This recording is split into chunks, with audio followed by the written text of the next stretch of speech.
금리의 인상 또는 인하는 부동산 시장에 직접적이고 간접적인 여러 경로로 작용하기에 매우 복합적이다.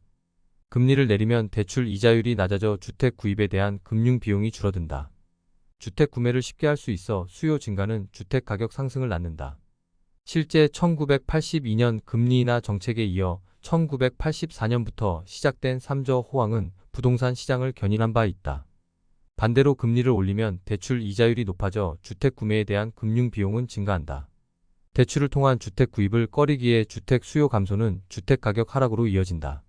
1989년 금리 인상과 원화 절상, 임금 상승에 삼고 불황을 만난 부동산 시장은 1991년부터 10년 동안 약세 국면에 돌입한다.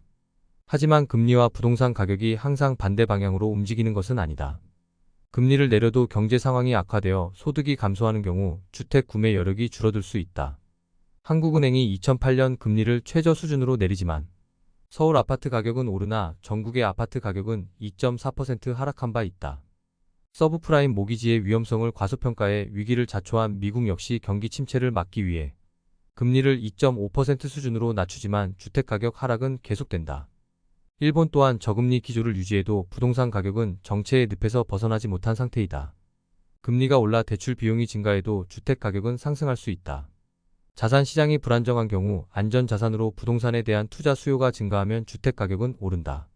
대표적인 사례가 팬데믹 이후 미국의 부동산 시장이다. 인플레이션을 억제하기 위한 미연준의 금리 인상으로 주택담보대출 이자율이 상승하지만 주택가격은 상승세를 유지한다.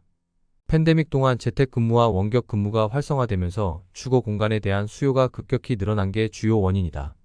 부담해야 할 금리보다 기대 수익률이 높으면 금리가 높아도 돈을 빌려 부동산에 투자하게 된다. 부동산을 안정적인 투자처로 여겨 주식 시장의 변동성과 인플레이션 상승을 회피한다. 게다가 건축 자재와 인력 부족으로 주택 공급이 줄어들면 기존 주택에 대한 수요도 늘어난다.